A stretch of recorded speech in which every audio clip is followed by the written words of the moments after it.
Hola, mi nombre es Gabriela Gatica, soy oncóloga clínica, trabajo en el Instituto de Oncología del Hospital Alemán y hoy vamos a hablar de un tema a veces un poco engorroso, que es las histologías poco frecuentes en cáncer renal y si existe un tratamiento adecuado o se extrapolan los resultados a lo que es el cáncer renal de células claras. El cáncer renal de células no claras corresponde a un 25 a un 30% de todos los cánceres renales y es una entidad patológica distinta, que es genética y morfológicamente diferente a lo que es el cáncer renal de células claras. Los paradigmas de tratamiento de esta entidad han evolucionado en las últimas décadas y los tratamientos dirigidos están disponibles gracias a una mejor comprensión del panorama genómico.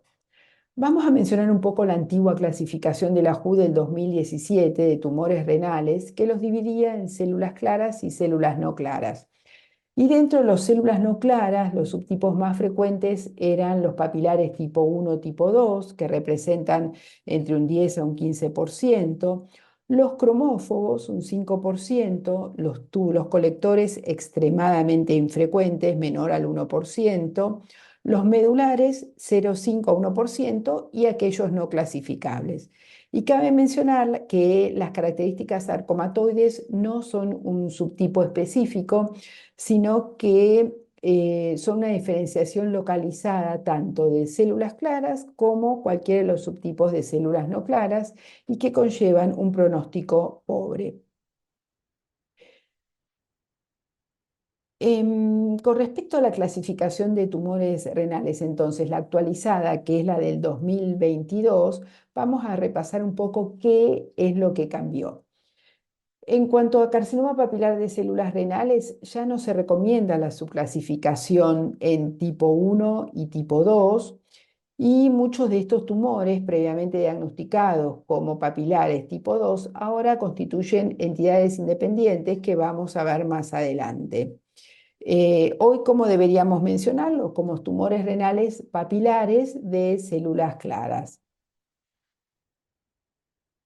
¿Qué otras novedades hay? ¿Qué otros cambios hay? Por ejemplo, hoy deberíamos llamar rearreglo TFE3 a lo que anteriormente llamábamos traslocación XP11, lo que son los tumores de la familia AMID. El rearreglo TFEB, traslocación 611, que en general son de bajo grado, muy indolentes, y lo que se llama ahora el TFEB amplificado, que son de alto grado y afectan en general a poblaciones añosas. El ELOC es una nueva entidad, es sumamente infrecuente, indolente y morfológicamente semejante a células claras. La deficiencia de fumadato hidratasa, que antes se lo denominaba leiomiomatosis hereditaria, y la deficiencia de succinato de hidrogenasa, muy infrecuente, que es la pérdida de expresión de la proteína de la succidrato de hidrogenasa. Como entidad nueva, el rearreglo ALK es extremadamente raro sobre la expresión del ALK y el déficit de la proteína SMARCB1, que antes se lo denominaba carcinoma medular.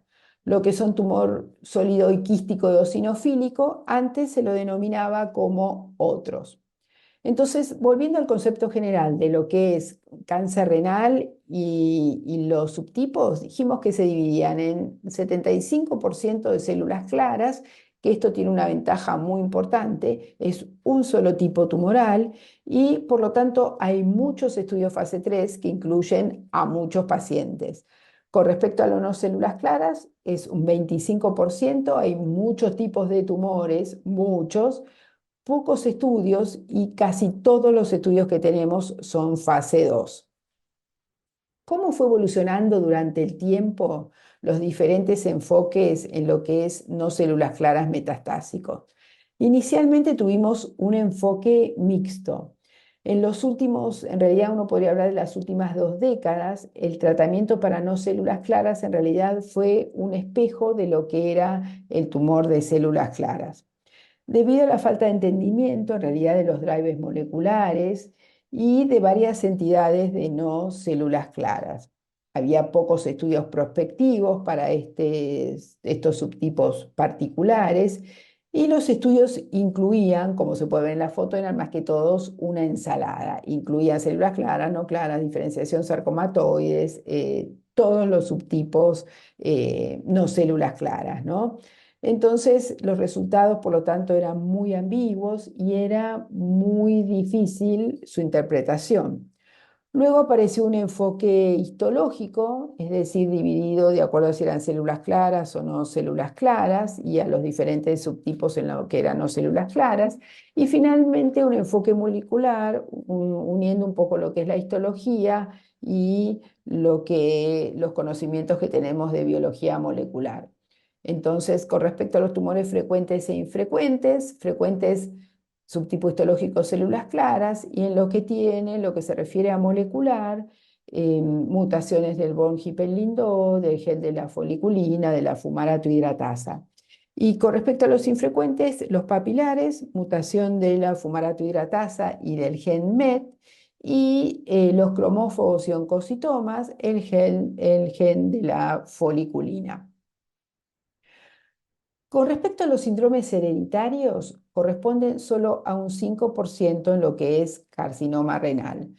Pero hay un trabajo publicado en ASCO del 2017, el IMPACT Trial. Este estudio mostró que en cáncer renal metastásico hay un 16% de mutaciones germinales.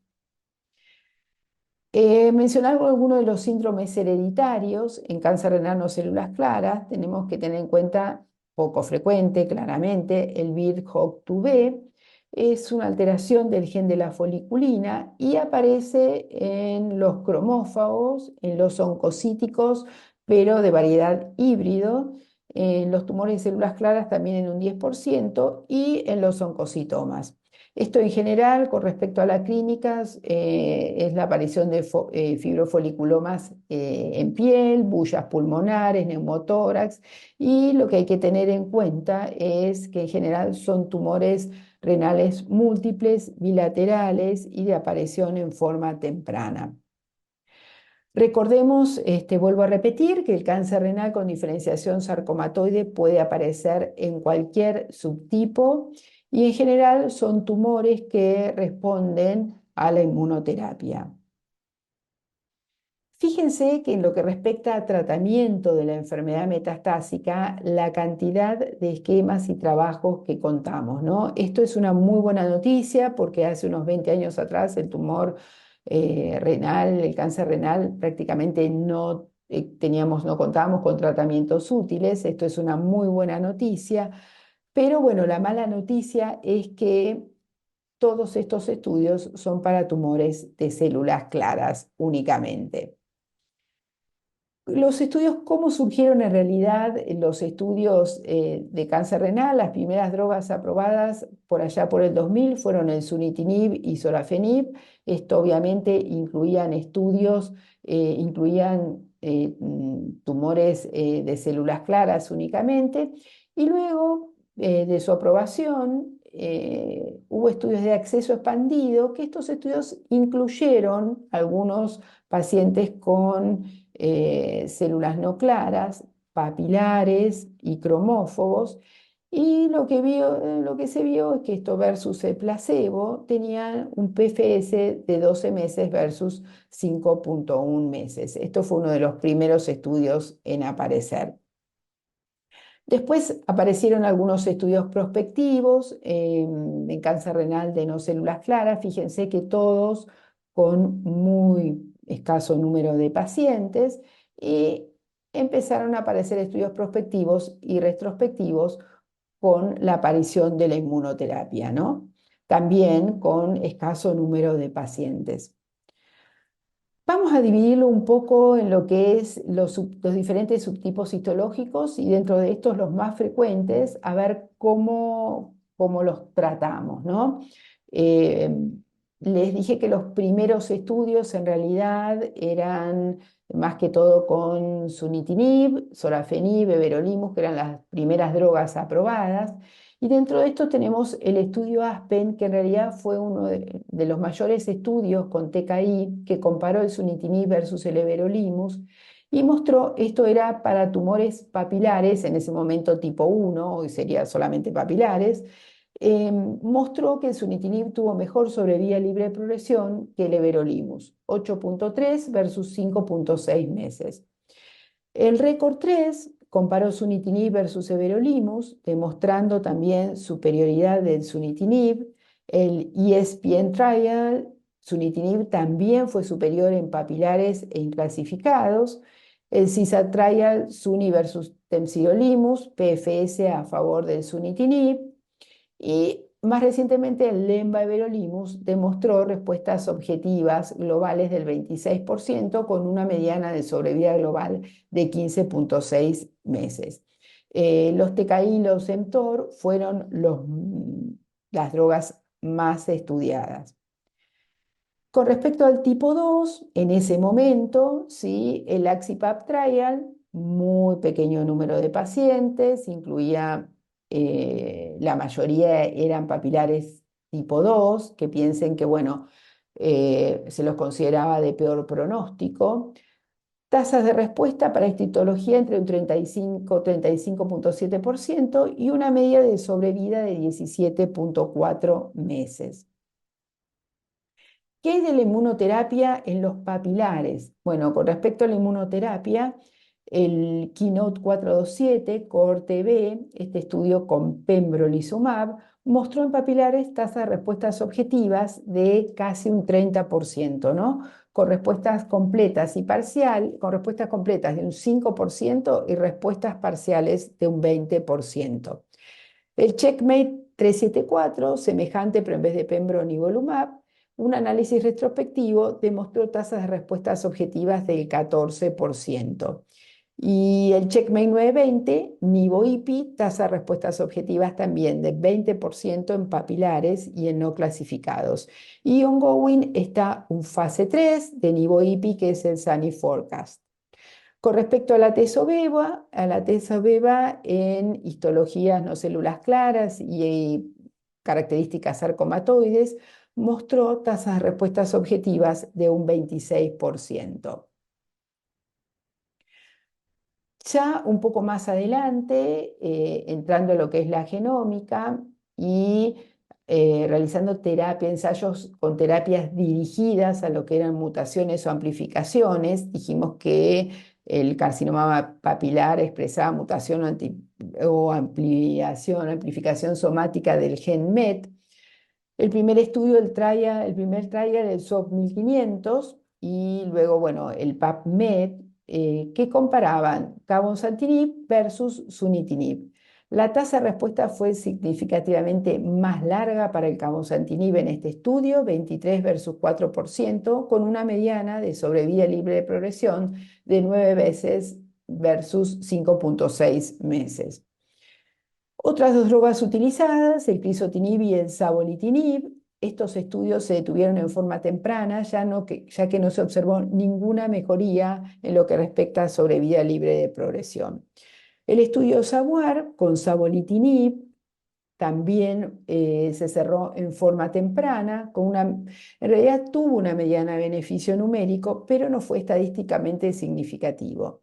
Y la sobrevida libre de progresión con savolitinib fue de 7 meses versus 5,6 para lo que era el sunitinib. El Cosmic Trial, sí, 021, corte 10, cabo ateso, mostró también tasas de respuestas superiores a un 30% en esta población.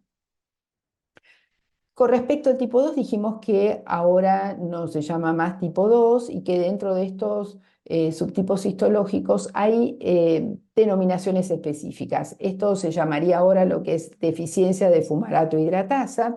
Y dentro de la deficiencia de fumarato hidratasa, uno de los síndromes hereditarios, que es la leiomiomatosis. Esto es un síndrome genético, hereditario, de patrón autosómico dominante, en el cual ocurre una mutación del gen de fumarato hidratasa. Este es un estudio publicado en ASCO de 2020 que evaluó el lotinib más bevacizumab en esta población y demostró una tasa de respuesta global de 72% para los portadores de este síndrome, por lo que constituye un estándar de cuidado esta indicación en esta población de pacientes. Pasamos ahora a los cromófobos, ¿sí? Metastásicos. Volvemos un poco para atrás al Aspen Trial. Recuerden que incluía pacientes con histologías papilares y cromófobos. En contraste a lo que ocurrió, el análisis del Aspen mostró en tumores cromófobos que el Everolimus tiende a ser superior al sunitinib en términos de sobrevida libre de progresión. 11,4 meses versus 5,5 meses. ¿Qué hay de lo que es inmunoterapia en cromófobos, no? Las respuestas son un poco inferiores a lo que veíamos en papilares. Fíjense el Keynote 427, pembrolizumab, tasa de respuestas objetivas de un 9,5%, casi un 5% de respuestas completas y parciales, bastante menor que en el papilar. En el Checkmate 374 con nivolumab, muy pocos pacientes incluidos, 7 pacientes, hubo uno con respuesta completa. Atezo-beva, las tasas de respuesta más bajas que en los papilares, y lo que es fuera de inmunoterapia, pero lenva-everolimus, parecería ser particularmente eficaz en los pacientes con esta histología, ¿no? Se observaron respuestas objetivas en 4 de 9 pacientes. En ASCO-GU del 2022 se presentó un trabajo con nivo-IPI en pacientes con histologías no células claras. Como siempre, muy pocos pacientes, 27 pacientes, ¿sí? Tratados con nivo-IPI. Había un 48% de pacientes con papilares, con 4 de ellos con características sarcomatoides y un 26% de cromófobos. La conclusión un poco de este estudio fue que era un estudio, bueno, retrospectivo, que nivo-IPI fue en realidad bien tolerado en pacientes con histología no células claras y produjo una alta tasa de respuestas objetivas y sobrevida libre de progresión prolongadas en los subtipos papilares, pero los resultados fueron bastante decepcionantes en lo que respecta a cromófobos y tumores no clasificados. Pasando ahora a los carcinomas renales SMARCB1 metastásicos, serían los exmedulares. En realidad, dijimos que eran extremadamente infrecuentes, menos del 1%, no hay nada nuevo en esto. Fíjense que, bueno, son carcinomas que bastante semejantes a lo que es el urotelio, así que se tratan con regímenes basados en platino o semejante a lo que son el tratamiento de carcinomas transicionales, como esquemas como el EMBAC, el ciplastino, el paclitaxel, la gemcitabina, y tienen tasas de respuestas significativas. El metastásico del ducto de Bellini, que se sigue llamando igual, también esquemas utilizados en carcinoma de células transicionales, cisplatino o carbo con gemcitabina. También hay, obviamente, con muy pequeño número de pacientes, algunas respuestas con sorafenib y nivolumab. Muy pocos pacientes, creo que eran 2 pacientes tratados con nivolumab. El rearreglo TF3, que es la extraslocación XP112 de la MIT Family. En general, estos tumores, el 40% ocurre en población pediátrica y tienen un curso indolente. Hay un 3% en adultos, en general predominan en mujeres, y el comportamiento es bastante variable y no tienen características clínicas particulares. Todos los estudios que hay son retrospectivos y sugieren que estos tumores también responden muy bien a lo que son inhibidores del VEGF. Por ejemplo, el sunitinib, el sorafenib, el bevacizumab e incluso también a inhibidores del mTOR. Hoy por hoy, por suerte, tenemos varios estudios en curso, ¿sí? Con nuevas drogas y drogas combinadas con antiguos TKI, combinados con inmunoterapia. Entonces, fíjense todos los estudios que, bueno, hay ongoing, todavía no tenemos resultados de ninguno. Y un poco lo que es a modo de resumen en general, cómo tratamos estos pacientes, ¿no? Células claras, bueno, ya todos lo sabemos, combos inmuno, TKI. Los cromófagos, en realidad la mayor tasa de respuesta es con la combinación lenva-evero o evero-monodroga. Lo que respecta a tumores papilares, sunitinib, axi, pembro, atezolizumab, cabo, para aquellos que tienen mutación del MET, lenva-evero, erlotinib, beva, nivo-ipi. Los tumores medulares, ¿sí? Semejantes a lo que es el carcinoma uroterial, regímenes a base de cisplatino, BAC, gemcitabina, paclitaxel, y los que son aquellos, los rearreglos de TFE3, ¿sí? En general responden bien a lo que es sunitinib e inhibidores de mTOR, pero es muy importante pensar siempre en ensayos clínicos para incluir estos pacientes, para aumentar un poco el número y tener mejores resultados. Entonces, como un poco como mensaje final, es fundamental el equipo multidisciplinario y pensar siempre en ensayos clínicos. Recordar también que los síndromes hereditarios en cáncer renal son infrecuentes, pero existen, y considerar siempre el asesoramiento genético en estos tumores, principalmente en aquellos pacientes menores de 46 años, masas renales bilaterales o multifocal, un familiar en primero o segundo grado, ciertas histologías, por ejemplo, el déficit de fumarato hidratasa. En estos casos, bueno, pensar en el asesoramiento genético. Bueno, muchísimas gracias.